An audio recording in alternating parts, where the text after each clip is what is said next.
over the past 48 hours, the Victorian government announced about $3 billion, or I think it was about $1 billion in cash for Victorian small and medium-sized business. Bill Lang is the Director of Small Business Australia. How are you doing, sir? Yeah, g'day, Ahron. Good morning. What was your initial reaction to this amount of funding? Yeah, look, there's always a big headline, a big announcement about lots of dollars, but the devil is always in the detail, Ahron. So when you start sort of digging into it, several 100,000 small business owners here in Victoria have their hopes up, risen as a result of making the announcement. Then you start digging through it and you find, okay, there's 100 million available for maybe 33,000. Particular sole traders could get $3,000 each. That's leaving out 250,000 plus self-employed small business people that are not eligible for 1 cent. Too little, too late for not enough people.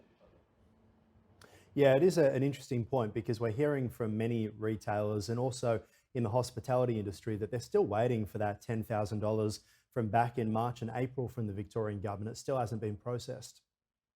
Well, look, and this is the need for the understanding of how businesses work, and that cash flow comes from customers. Customers are the oxygen. You need the cash coming through the business to be able to pay your own bills. So as every day goes on, and you have further revenue insecurity, and then your own personal financial security, it's being shown. We've got 7 out of 10 business owners in Victoria are very or quite concerned about their own health and well-being, not as a result of COVID, as a result of the stress that they're under. In terms of the way these things are being designed, they're too complicated as opposed to being simple. They're not fair. A lot of people are missing out. More talk, more spin, less direct, simple action. It felt like there are some funny numbers in there as well, like $20 million to be spent on training people up on how to use Square readers and payment software and things like that as well. I mean, that isn't $20 million given to employers or employees to do that. That's just government training, which seems like something you could probably watch a YouTube video on. Well, look, you've got a lot of viewers that are very tech savvy, Ahron, and can self-educate very quickly. It's nothing like having a motivation to learn something. We're already seeing lots and lots of business owners doing that.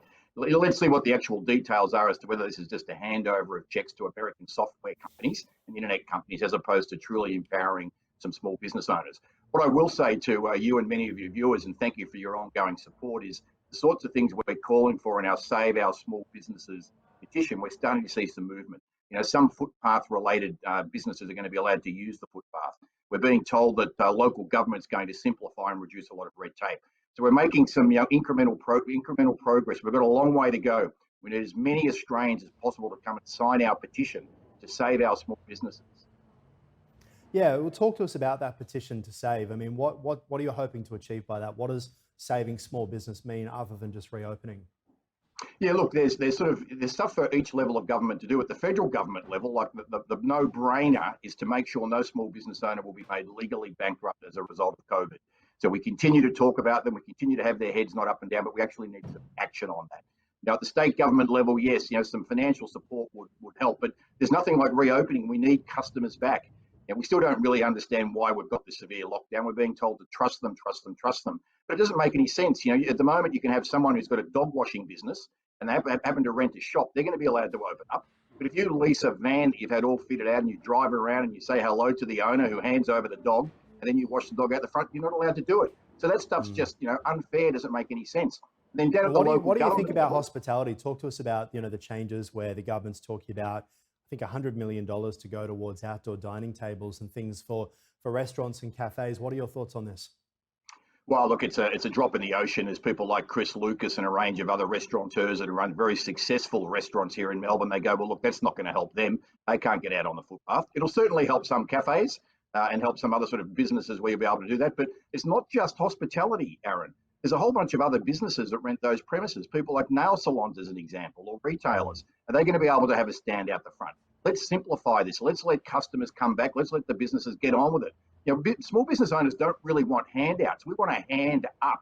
We need government handing out a hand, getting rid of a lot of red tape, letting us get back into business, and letting our customers come back. Really interesting seeing the experience overseas. Obviously, when Daniel Andrews talks about not wanting to go into a third lockdown, you can see the UK, the numbers are spiraling out of control, over 3,000 new cases per day. The Prime Minister saying that no matter what, they're not going into a second lockdown. What was it about the first lockdown you think that some governments around the world, including New South Wales, where Dominic Perrottet came out and said there is no way that New South Wales will go into a second lockdown regardless of the numbers, that perhaps in Victoria, the leadership didn't see that and decided going into a really harsh lockdown was the way to go? Look, it seems to me it's about mindset and skill set of our political leaders. So mindset is let's keep people in the dark like mushrooms. Let's get them scared. Stay safe, be scared. This invisible thing, it's like a bushfire. We're in a war. It's nothing like a bushfire. It's nothing like being in a war. We've literally got some outbreaks here and there in small places that with the smart use of technology, I understand we're now using an American software company to start tracking some stuff. And we're going to use another one to do some artificial intelligence. What about some human intelligence? You talk to anyone that works for Uber and any of these internet-empowered businesses, say, well, look, here's how we track them. Here's how we trace them. Here's how we get the tests done to them very quickly. There's a big gap between what's been going on here and what's been going on in New South Wales. So well, let's talk about the recovery side. Let's talk about the recovery side, because a lot of businesses have been forced to close. Sole traders can obviously get back up if the customers are there and have the available income, because obviously one of the things that is caused by a recession and then a depression is the fundamental feeling that people don't want to spend money because they're not sure if they'll get the money back from their own customers, which comes to confidence. What is it that the federal government and the state governments will need to do when it comes to confidence? Well, look, I think at the federal government level, the true test of his political career will be the Treasurer's upcoming budget. And really don't want to see Reagan and Thatcher being channeled. We want to see people like FDR being challenged from the Great Depression in the US. We need a new deal. You know, we have, as he said, we have nothing to fear but fear itself. So the government has to step in and create demand.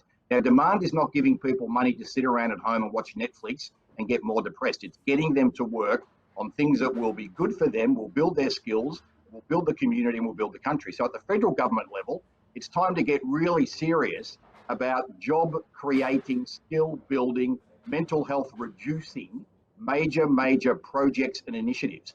Same thing applies at the state government. When you hear about, $3 billion in the state of Victoria, the federal government, in terms of the payments they've had to make in income support, is probably looking like 50 or 60 billion. We're 25% of the overall country, yet we're hearing sort of 3 billion.